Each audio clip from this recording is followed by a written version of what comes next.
السلام علیکم ورحمۃ اللہ وبرکاتہ۔ الحمدللہ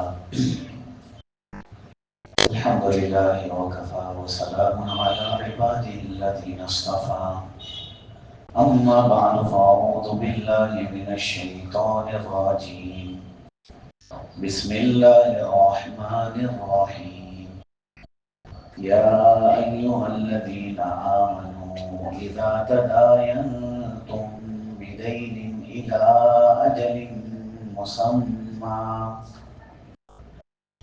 إلى أجل مسمى فاكتبوه وليكتب بينكم كاتب بالعدل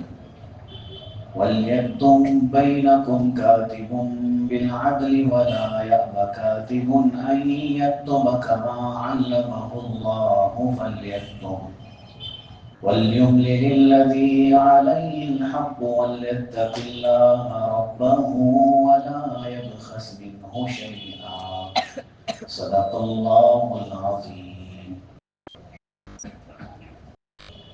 میرے معزز اور موقر دینی بھائیوں، عزیزوں، دوستوں اور بزرگوں، گزشتہ رکوع اور آیات میں سب سے پہلے تو صدقے کے فضائل اور اس پر ملنے والے ثواب اور اجر کا ذکر آیا۔ پھر اس کے بعد سود کی حرمت، سود کی برائی، سود کے کیا نقصانات ہیں اس کا ذکر آیا۔ پھر سود نہیں لینا ہے، پھر بھی انسان مجبوری میں کچھ لے رہا ہے تو کیا لے سکتا ہے، اور وہ قرض لے۔ قرض لینے کے کچھ آداب ہیں اور قرض دینے کے بھی آداب ہیں۔ گزشتہ اس کے فضائل پر ہمارے درمیان میں بات آئی۔ یہ جو رکوع ہے اور یہ جو آیت ہے، حروف کے اعتبار سے سب سے بڑی اور لمبی آیت ہے۔ اس میں بھی اللہ پاک نے قرض کے لین دین کے جو اصول ہیں اور جو ترتیب ہیں اسے ذکر فرمایا۔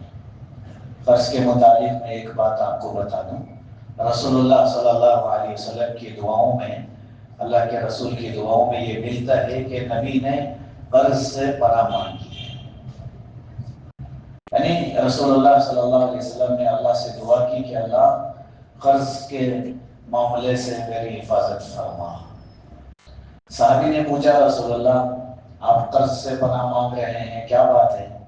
تب رسول اللہ صلی اللہ علیہ وسلم نے فرمایا کہ قرض جس نے لیا ہے اگر اس نے وقت پر نہیں دیا تو وعدہ خلافی ہو جائے گی، یا پھر وقت پر نہیں دینے کے لیے اگر اس نے جھوٹ بولا تو بہت بڑا جھوٹ ہو جائے گا۔ اسی لیے قرض لینے کے بڑے نقصانات ہیں، جس کے لیے رسول اللہ صلی اللہ علیہ وسلم نے قرض سے پناہ مانگی۔ کیونکہ ہوتا بھی ایسا ہی ہے کہ ایک انسان جب قرض لے رہا ہے تو اس سے ایک چیز کا وعدہ کرتا ہے کہ میں فلاں وقت میں آپ کو واپس لوٹا دوں گا، اور وعدہ کرنے والا ایمان والا ہے۔ رسول اللہ صلی اللہ علیہ وسلم نے فرمایا صحیح معنوں میں مومن وہ ہے جب وہ وعدہ کرتا ہے تو اپنے وعدے کو پورا کرتا ہے۔ المؤمن اذا وعد وفا، مومن کبھی بے وفا نہیں ہو سکتا۔ جو وعدہ کرتا ہے اسے وہ پورا کر کے چھوڑے گا، وہ وعدہ خلافی نہیں کرتا۔ اسی لیے اور جھوٹ کا جہاں تک مسئلہ ہے، رسول اللہ صلی اللہ علیہ وسلم نے فرمایا میرا امتی جھوٹا نہیں ہو سکتا، وہ جھوٹ نہیں بولے گا۔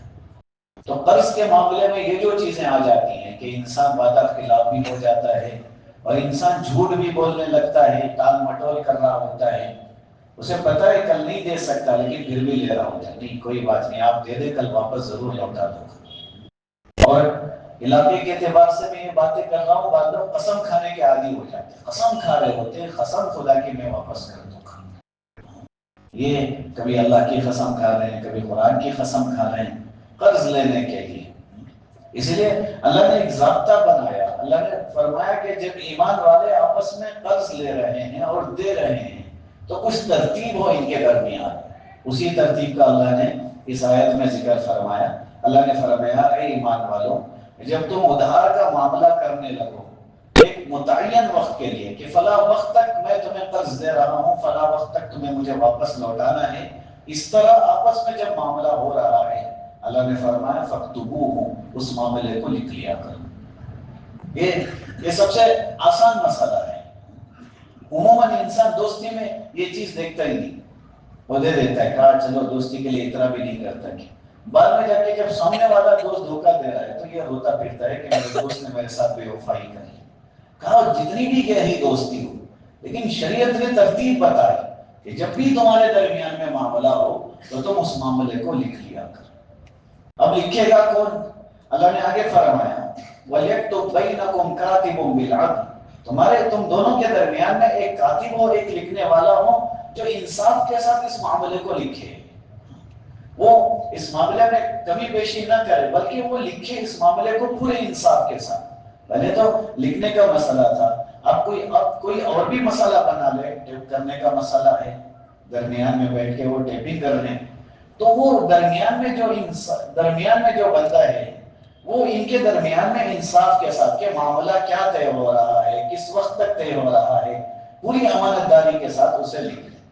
آگے فرمایا جسے لکھنا آتا ہے, جو کاتب بن سکتا ہے, جو معاملے کے درمیان میں دونوں کے درمیان میں جو پیپر تیار ہو رہا ہے اسے تیار کرنے کی جو صلاحیت رکھتا ہے, وہ صلاحیت اسے اللہ نے دی ہے.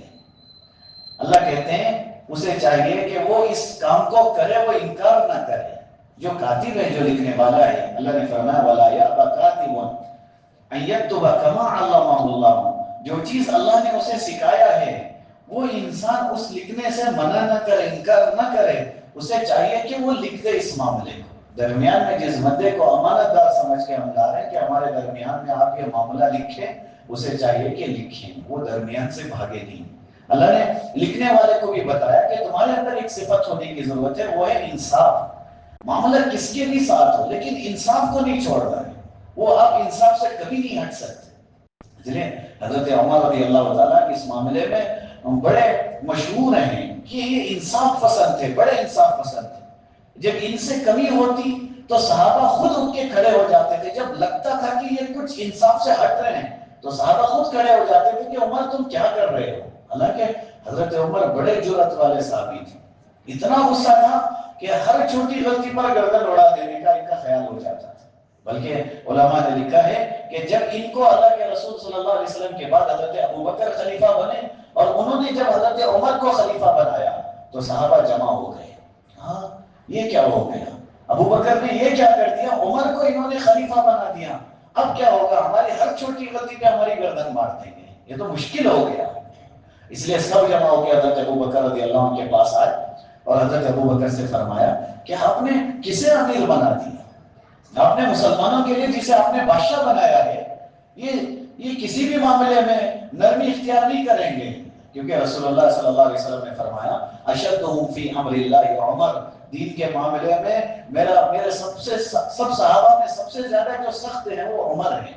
رسول اللہ نے فرمایا یہ برداشت نہیں کرے گا دین کے معاملے میں جب کمی ہوگی.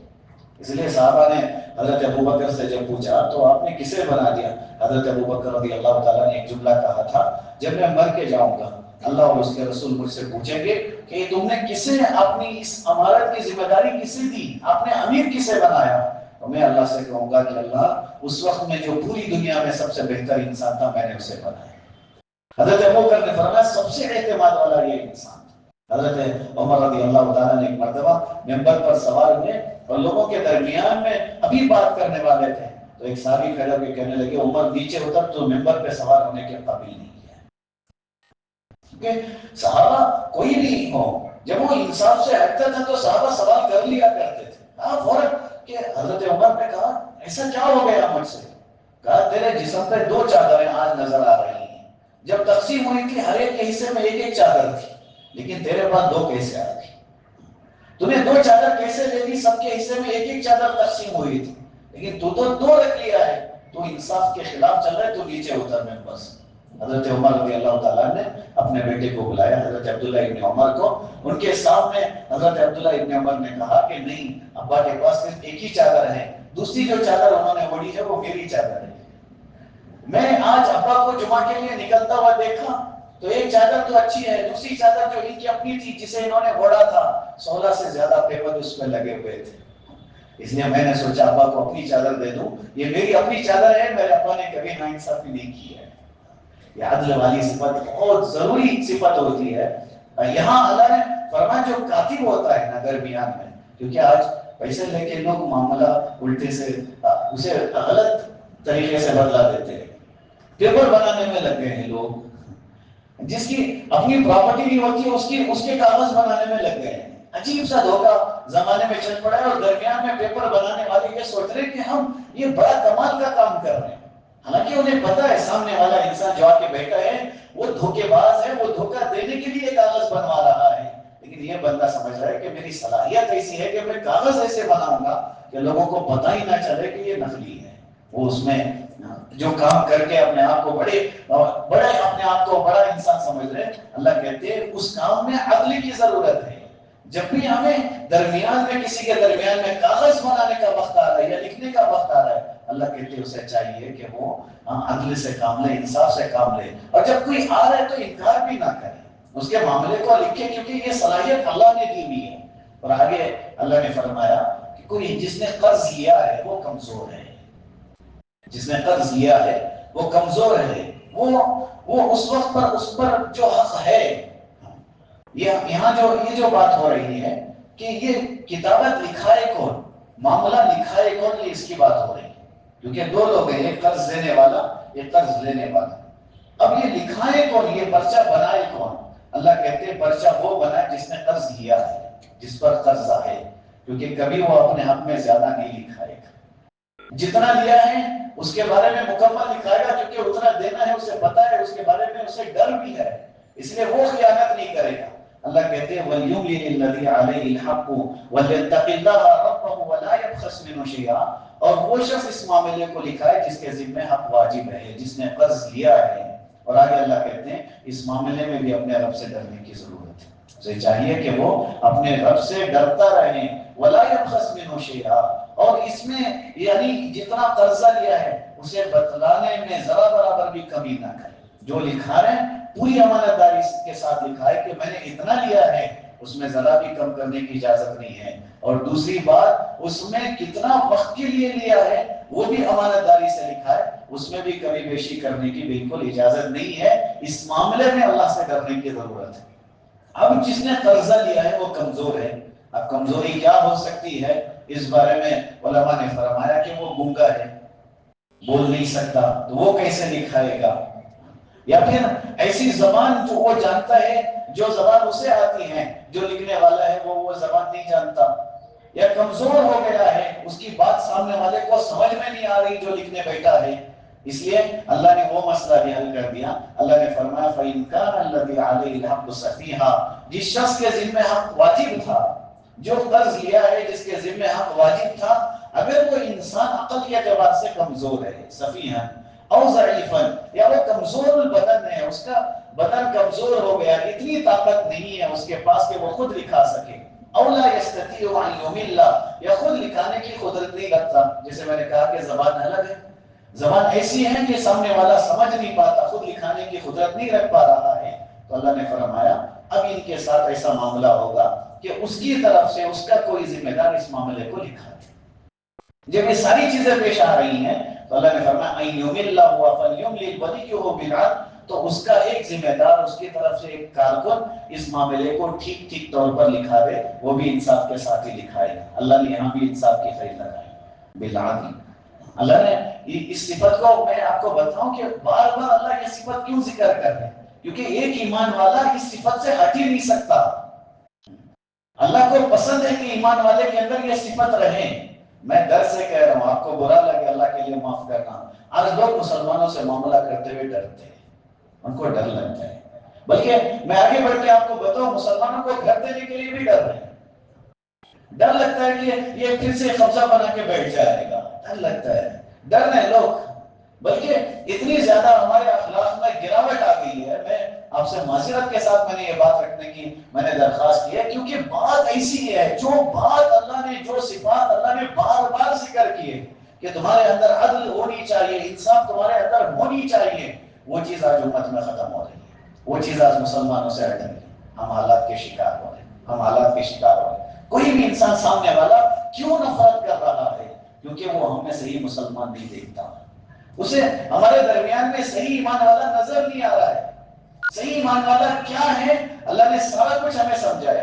یہ جو جتنے معاملات سمجھائے جا رہے ہیں نا یہ ایمان والا کو اللہ بتا رہے. سب سے پہلے اللہ نے کہہ دیا یا ایھا الذین آمنو، اے ایمان والو. اللہ نے ایمان والوں سے ہی یہ خطاب کیا. تمہیں یہ معاملہ جب بھی جس حال میں بھی تمہیں کرنے کا وقت آئے گا تمہیں عدل کے ساتھ کرنا ہے، انصاف کے ساتھ یہ معاملہ کرنا ہے. پھر اتنے پہ اکتفا نہیں کہ ہم نے پرچہ بنا لیا ہے بس کافی ہے، بس اس پہ کام نہیں چلے گا. اللہ نے آگے فرمایا وَاسْتَشْهِدُوا شَهِيدَيْنِ مِن رِجَالِكُمْ، تمہارے ہی درمیان کے 2 مردوں کو تم اس پر گواہ بھی بنا لو. دیکھو ترتیب کتنی پیاری ہے.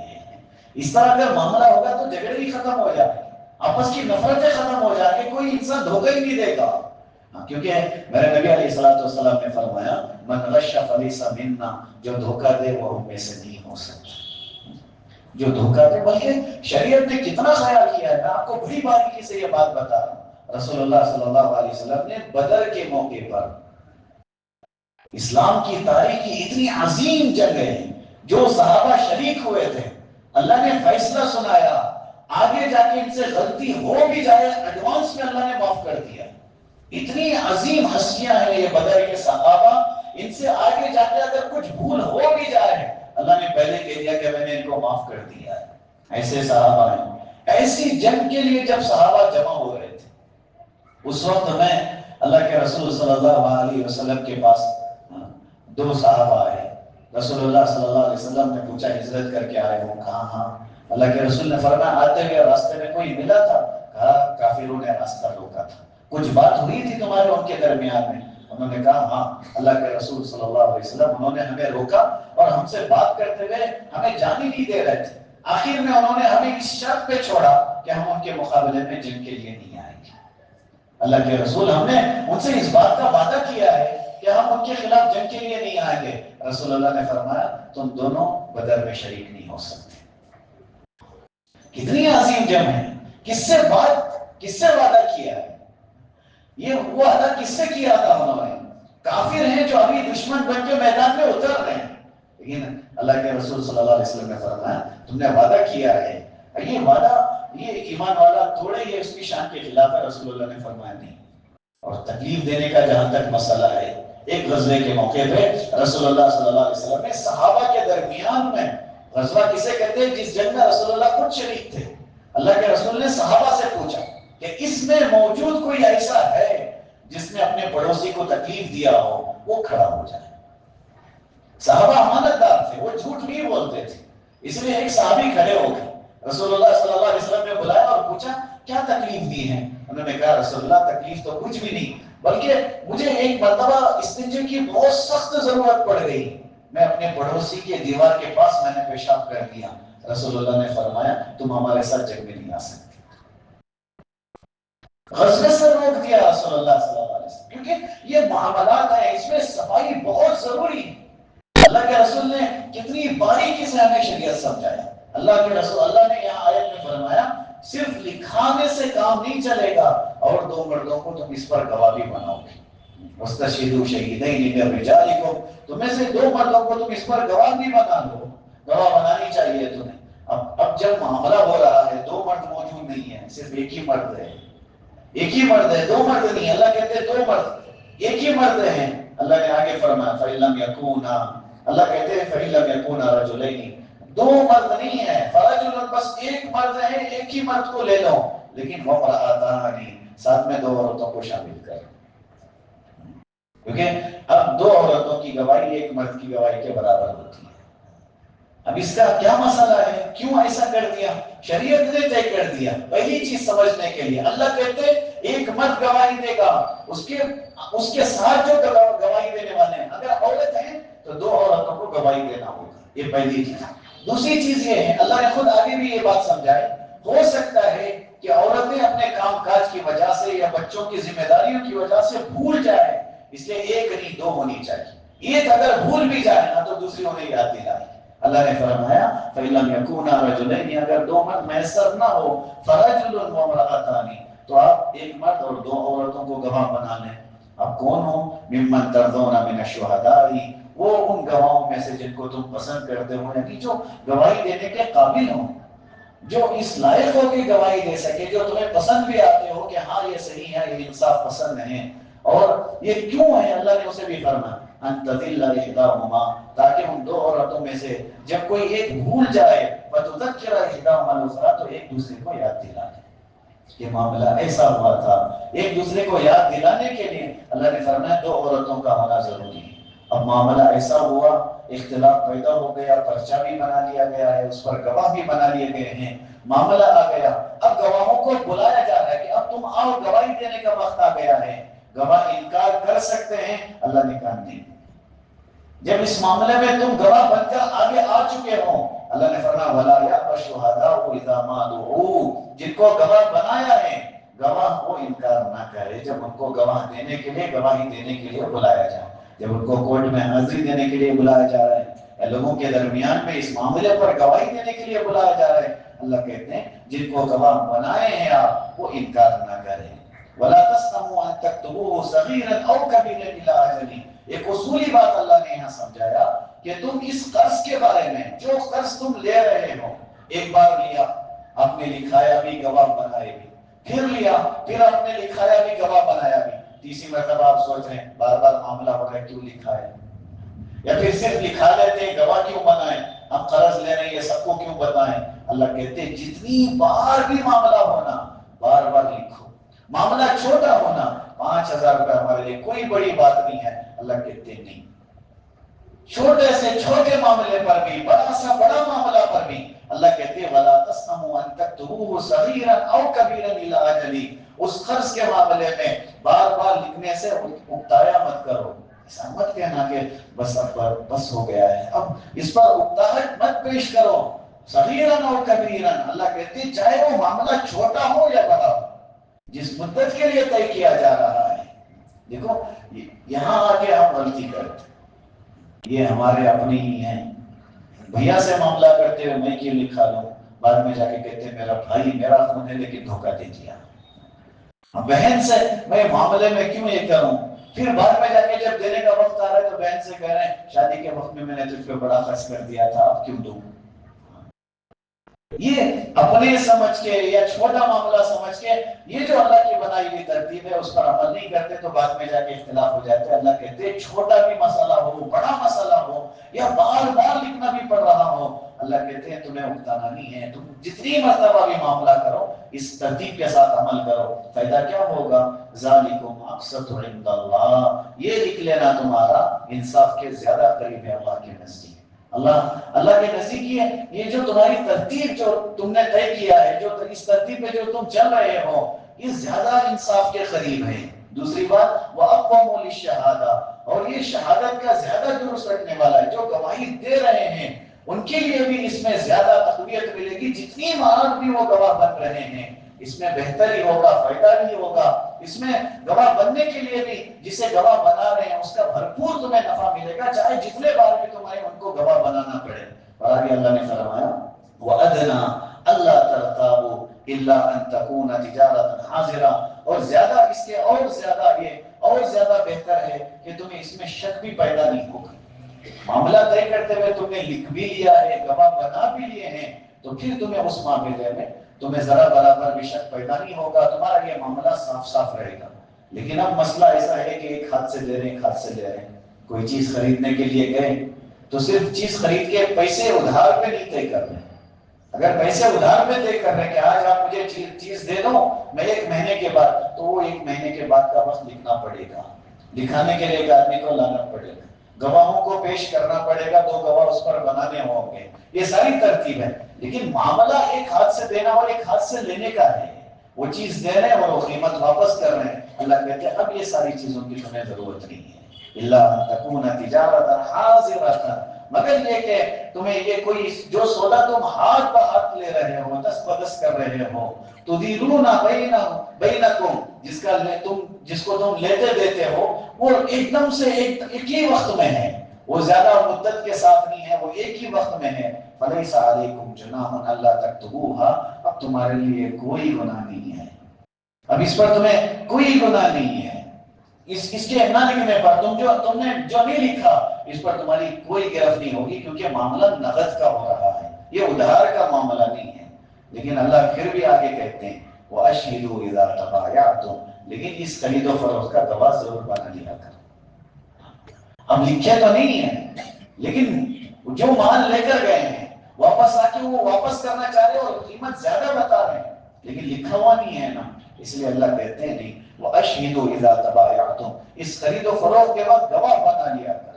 اور آگے اللہ نے فرمایا وَلَا يُضَارَّ كَاتِبٌ وَلَا شَهِيدٌ، یہ کسی کاتب کو تکلیف نہ دی جائے اور کسی گواہ کو بھی، جسے ہم نے درمیان میں لکھنے کے لیے کیا اسے بھی تکلیف نہ دو، اور جسے ہم نے گواہ بنایا ہے اسے بھی تکلیف نہ دو۔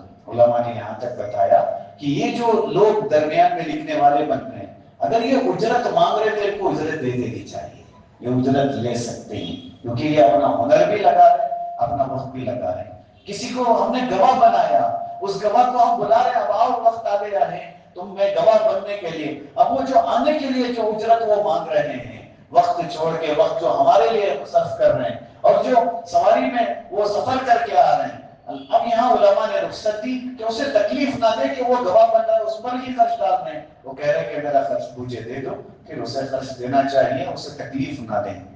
وَإِن تَفْعَلُوا فَإِنَّهُ فُسُوقٌ بِكُمْ، اگر تم ایسا کرو گے، یعنی کاتب کو بھی، لکھنے والے کو بھی، اور گواہ بننے والے کو بھی تم نقصان پہنچاؤ گے تو اللہ تعالیٰ کہتے ہیں اس کا تمہیں گناہ ہوگا۔ فَإِنَّهُ فُسُوقٌ بِكُمْ، اس پر تمہیں اللہ تعالیٰ کی طرف سے پکڑ ہوگی، اس پر تمہیں گناہ ہوگا۔ وَاتَّقُوا اللَّهَ، اللہ کہتے ہیں اللہ سے ڈرو، اس معاملے میں تمہیں اللہ سے ڈرنے کی ضرورت ہے۔ دیکھو تقوی کی بات پھر سے آ گئی، اللہ نے کہا کہ یہ بہت اہم بات ہے، کتنی جگہ ہمیں بار بار تقوی کا کہا جا رہا ہے، کیوں؟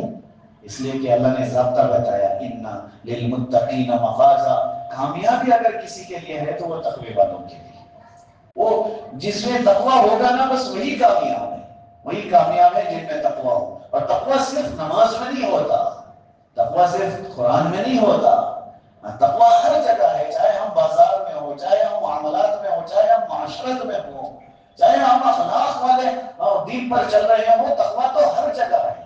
اسی لیے رسول اللہ صلی اللہ علیہ وسلم نے صحابہ کے مجمع میں بیٹھ کر بتایا التقوی ہاہنا، تقوی یہاں ہوتا ہے، دل کی طرف اشارہ کر کے رسول اللہ صلی اللہ علیہ وسلم نے فرمایا تقوی انسان کے یہاں ہوتا ہے۔ ظاہری شکل و صورت بنا لینا کافی نہیں ہے، ٹھیک ہے وہ بھی بنانا ہے، لیکن اصل تقوی تو دل میں ہوتا ہے۔ اس لیے انسان تنہائی میں ہو کر بھی جتنا لوگوں کے درمیان میں رہتے ہوئے اپنے آپ کو دیندار بنانے کی کوشش کر رہا ہے، تنہائی میں جا کر بھی اپنے آپ کو اسی دین پر باقی رکھے، تقویٰ ہے۔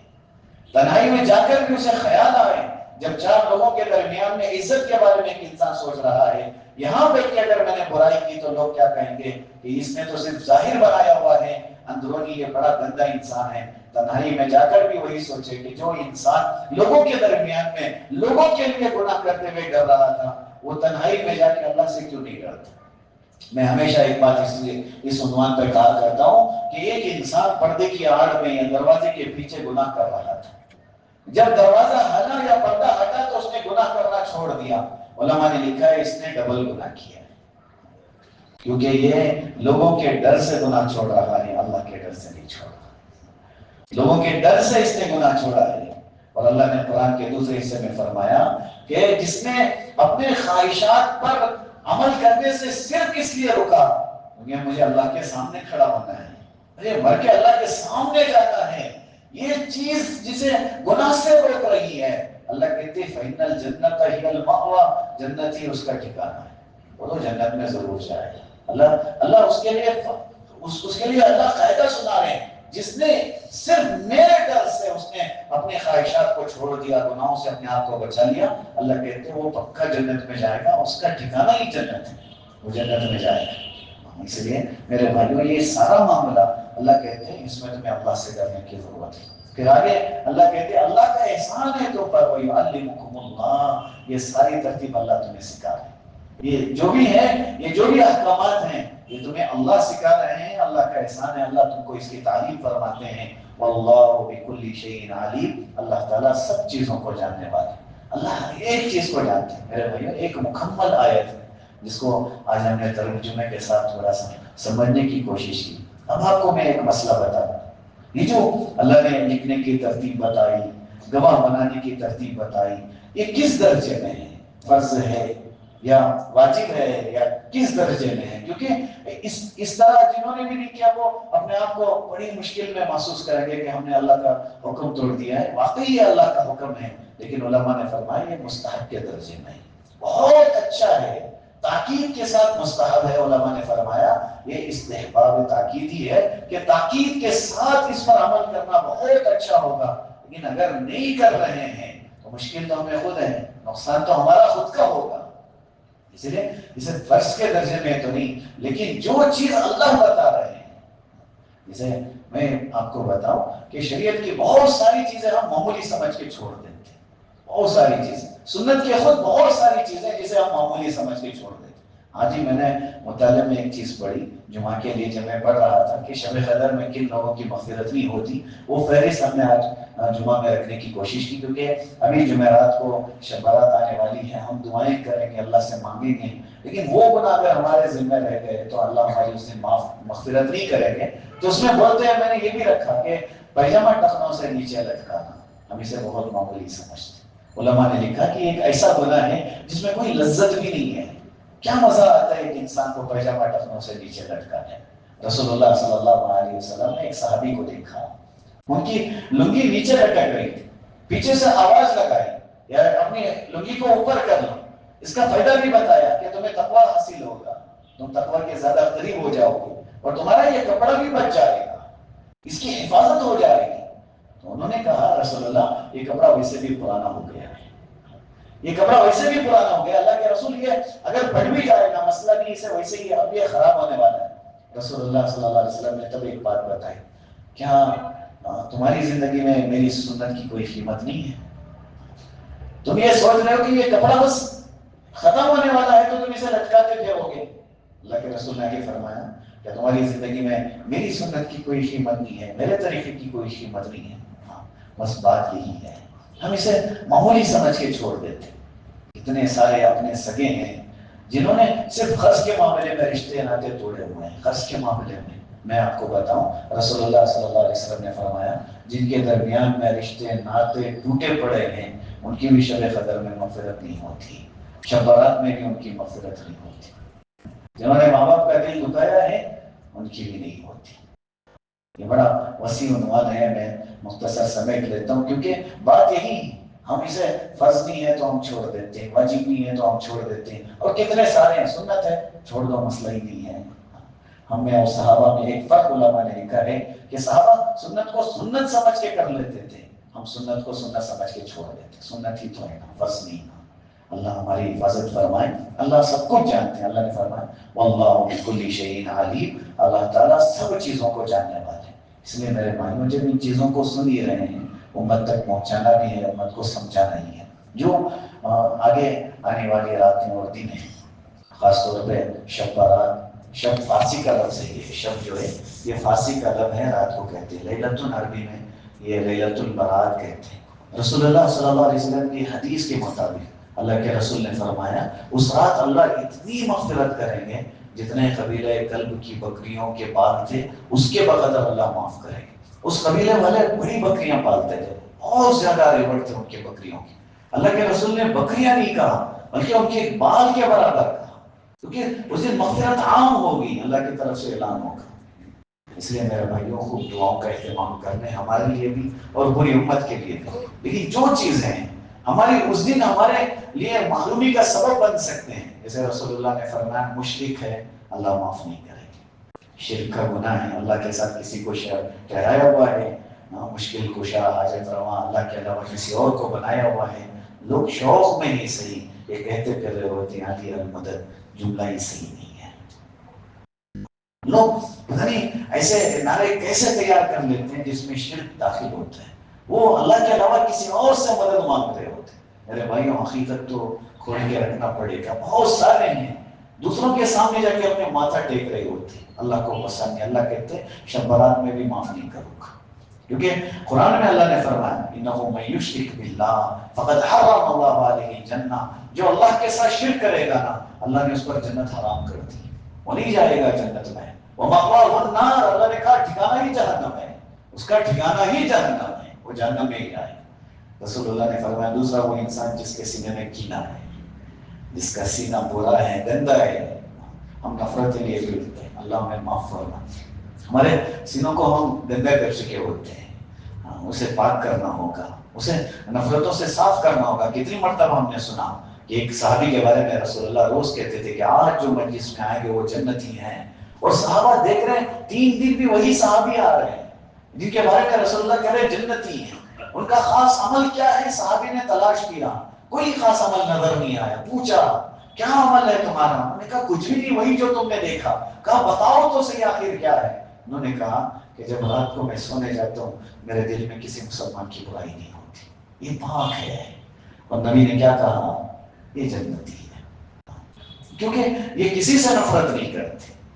اور تیسری چیز علماء نے فرمایا پیجامہ ٹخنوں سے نیچے لٹکانے والا۔ میرے بھائیوں اسے فیشن سمجھتے ہیں، نوجوان بیٹے ہیں اور بڑی طرف سے آتے ہیں، میری بات اسے قبول کر لو آپ، یہ ہم اسے بہت معمولی سمجھتے ہیں، لیکن اللہ کے رسول نے بڑے درد سے سمجھایا کہ وہ حصہ جہنم میں جلے گا۔ وہ حصہ جہنم میں جلنے کو ہم کیا سوچ رہے ہیں؟ صرف وہ حصہ کاٹ کے جہنم میں ڈالیں گے؟ نہیں، ہم جیسے کہتے ہیں نا اس جھگڑے میں اس کا ہاتھ ہے، صرف ہاتھ نہیں ہوتا، وہ سارا انسان ہوتا ہے۔ ایسے ہی بتایا گیا کہ صرف اس حصے کو نہیں، اس پورے انسان کو اللہ جہنم میں ڈالے گی، اور اللہ کا قیامت کے دن نظر رحمت سے نہیں دیکھی۔ میرے بھائیوں اسی طرح رسول اللہ صلی اللہ علیہ وسلم نے فرمایا جس نے ماں باپ کا دل دکھایا اللہ اسے معاف نہیں کرے۔ شاید آپ نے وضاحت سے جمعہ میں یہ ساری چیزیں سنی ہوگی، میں مختصر عرض کر رہا ہوں کیونکہ آنے والی جمعرات کو وہ رات آ رہی ہیں۔ بہت سال گزر گئے ہیں اس سے ہمارے جس میں یہ رات آئی اور چلی گئی، لیکن اب جو آ رہی ہے اسے ہم نہیں چھوڑیں گے۔ اس رات کو بڑی غنیمت سے ہمیں گزارنا ہے، کیونکہ ہمارے ماں باپ کو ہم نہ چاہتے ہوئے بھی بہت ساری مرتبہ ان کے دل کو دکھا چکے ہوتے ہیں۔ کتنا ضروری ہم دوستوں کو راضی کرنا سوچتے ہیں، اتنا ضروری ہم ماں باپ کو نہیں سوچتے۔ نوجوان بیٹے ہیں، کتنا وقت ان کا ماں باپ کے ساتھ گزر رہا ہے، کتنا ماں باپ کے ساتھ گزر رہے ہیں، اور کتنا موبائل کے ساتھ گزر رہے ہیں، ہم خود جائزہ لے لیں۔ کتنا دوستوں کے ساتھ گزر رہے ہیں، ہم خود جائزہ لے لیں۔ رات میں ماں کو انتظار کرنا پڑتا ہے، صبح میں ہم کب جا رہے ہیں، کب آ رہے ہیں، ہمارے صحت کے بارے میں وہ کتنے فکر مند ہیں، لیکن ہم ان کے بارے میں کیا سوچ رہے ہیں؟ ماں باپ کا بڑھاپا ہمیں بوجھ لگتا ہے، ہم سوچ رہے ہیں اللہ تمہیں یہ نظر نہیں آ رہی ہے کو کب اسرائیل کو بھیجے گا، یہ کب جائیں گے، ان کی کھانسی ان کی بیماری میرے بچوں کو لگ جائے گی۔ لیکن میرے بھائیوں انہوں نے بہت ساری مرتبہ اللہ سے دعائیں کی تھی کہ اللہ یہ بیماری میرے بچے کو کیوں دے دیا، وہ نہیں برداشت کر سکتا، اللہ مجھے دے دے لیکن میرے بچے کو یہ تکلیف مت دینا، اللہ وہ تکلیف مجھے دے دے لیکن میرے بچے کو نہیں۔ کتنے ماں باپ ہیں جنہوں نے ڈاکٹروں سے منت سماجت کی ہوگی کہ نہیں ہاں ڈاکٹر صاحب آپ کہہ رہے ہیں یہ بیماری کا علاج نہیں، آپ ایسا مت کہیں، آپ امید تو دیں میرا بچہ ٹھیک ہو جائے گا، لیکن ہم سوچتے ہیں ان کی کھانسی سے ہمارے بچے کو تکلیف ہو جائے گی، ان کے بڑھاپے سے، ان پر خرچ کرنے سے۔ میرے نبی نے کتنی پیاری بات بتائی، صحابہ کے درمیان میں فرمایا ایک نظر دیکھو گے مقبول حج کا ثواب ملے گا۔ صحابہ نے پوچھا رسول اللہ ہم تو کئی مرتبہ دیکھ لیں گے، اللہ کے رسول سے صحابہ نے پوچھا 100 مرتبہ دیکھ لیں گے؟ نبی نے فرمایا اللہ کے خزانوں میں کوئی کمی نہیں ہے، اللہ 100 مقبول حج کا ثواب بھی دے دیں گے۔ اس لیے میرے بھائیوں جا کے بیٹھ جائیں ان کے قدموں کے پاس، ان سے اگر دور ہے نا تو ان سے رابطہ کریں۔ ہم ضروری نہیں سمجھتے ان کی خیریت پوچھنا، ہم ہمارے دسترخوان میں مصروف ہیں، ہم اپنے دوستوں میں مصروف ہیں، جب ہمارا دسترخوان قیمتی لگا ہوتا ہے نا ہمیں یاد نہیں آتا، ہم مزے سے کھا لیتے ہیں، لیکن وہ ماں ہے جو ہماری پسند کی چیز بھی بنا لیتی ہے نا تو رونے لگتی ہے، بچہ ہوتا تو میں بھی پیٹ بھر کے کھا لیتی تھی، کیونکہ ہمارے پیٹ بھرنے سے اس کا پیٹ بھرتا ہے نا۔ اور میرے بھائیوں ان کے چلے جانے کے بعد قبرستان میں بیٹھ کے ان کے قبروں کے پاس بیٹھ کے رونے سے فائدہ کیا ہے؟ بعد میں ہم سوچ رہے ہیں آج ہوتے تو بہت اچھا ہوتا، اس شب برات میں امی ابا کے پاس بیٹھ کے میں ان سے کہتا کہ ابا آپ مجھے معاف کر دیں، تو باپ گلے سے لگا کے کہتا کہ کیا نادانی کی بات کر رہے ہیں، تجھے معافی مانگنے کی کیا ضرورت پڑ گئی، کبھی ایسا کیا ہی نہیں، تو نے کیا بھی ہے تو ہم نے معاف کر دی۔ ماں کے سامنے بولنے کی ضرورت بھی نہیں پڑ رہی، صرف بیٹھے آنکھوں میں آنسو جا رہے ہیں، ماں سمجھ گئی کہ میرا بچے کا دل دکھ گیا ہے، وہ کہتی ہے تجھے پریشان ہونے کی ضرورت نہیں، میں نے تجھے معاف کر دیا، تیری بات سے تھوڑا سا دل درد کر گیا تھا لیکن میں نے معاف کر دیا۔ لیکن ہم معافی مانگے تو صحیح، معافی مانگے تو صحیح۔ ہاں، اور اللہ کے رسول صلی اللہ علیہ وسلم نے فرمایا رشتے ناطے جو توڑ دیتے ہیں اللہ کے رسول نے فرمایا ان کی بھی ہمارے بہنوں سے رشتہ ہم ختم کر لیتے ہیں، بھائیوں سے رشتہ ختم کر لیتے ہیں، اور فخر سے کئی دن ہو گئے اس سے بات کر کے، کئی دن ہو گئے اس کو سلام کر کے. یہ کوئی فخر کی چیز نہیں ہے، یہ ہماری دعاؤں کو روکنے والی چیز ہے. ہماری مقدس راتوں کی دعائیں قبول نہیں ہوتی جب ہم اس پر عمل کرتے ہیں. لوگ فخر سے کہہ دیتے ہیں اگر مر گیا تو میرا چہرہ مت دکھانا. بڑا بد نصیب انسان ہے، بڑا بدبخت انسان ہے. کب وہ مر گیا تو اس کا چہرہ نہیں دیکھوں گا. اس سے برا انسان کون ہو سکتا ہے جو جاتے ہوئے بھی رشتے توڑ کے جا رہا ہے، جو جاتے ہوئے بھی کہتے جا رہا ہے کہ میری جنازے میں آنے مت دینا، اسے میرے جنازے میں کھڑے ہونے مت دینا. اور بچے اس میں اتنا عمل کر رہے ہیں، بھائی آ گیا ہے دھکے دے کے نکال رہے ہیں چاچا کو، نہیں آپ میرے باپ کے جنازے پہ کھڑے ہونے کے قابل نہیں ہیں، ابا نے تاکید کیا ہے. کتنا برا انسان ہے، وہ چاہتے ہوئے بھی رشتے توڑ کے جا رہا ہے. میرے بھائیوں، یہ ساری چیزیں رسول اللہ صلی اللہ علیہ وسلم نے ایسے ہی فرمایا کہ جو شراب پیتا ہے، جو نشہ کرتا ہے. دیکھو نشہ انسان کو پاگل بنا دیتے ہیں، اسے ماں بہنوں میں کوئی فرق نہیں رہتا. آج کتنے نوجوان ہیں جن کو پکڑ پکڑ کے یہ سمجھانے کی ضرورت ہے کہ تمہاری نشے کی وجہ سے شب برات میں تمہاری مغفرت نہیں ہوتی. کتنے مل جائیں گے ہر خاندان میں، ہر محلے میں.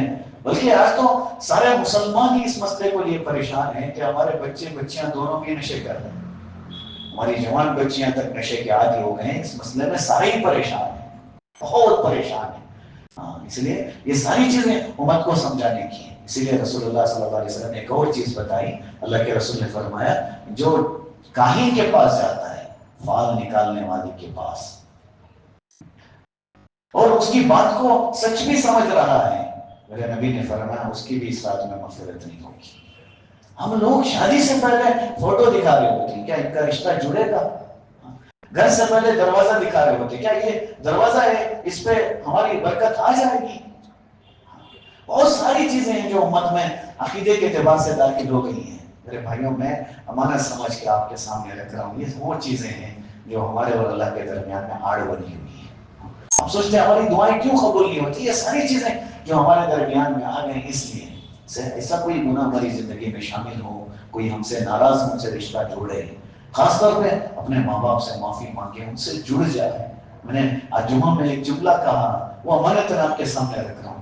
اللہ کے بعد، رسول اللہ کے بعد سب سے آسانی سے اور جلدی سے معاف کرنے والے ماں باپ ہی ہوتے ہیں. اور اس کا تجربہ آپ کر کے دیکھیں، کتنا بھی ناراض کر لیا ہوگا. اس لیے ایک اللہ والے نے پوچھا، وقت زیادہ ہو رہا ہے، میں اپنی بات کو ختم کرتا ہوں کیونکہ آج ہی ہے جمعرات کو وہ شب برات ہے، اس لیے وہ بات ختم کرنی ہوگی. ایک اللہ والے نے پوچھا کہ سب سے زیادہ راضی کرانا کسے آسان ہے، منانا کسے آسان ہے؟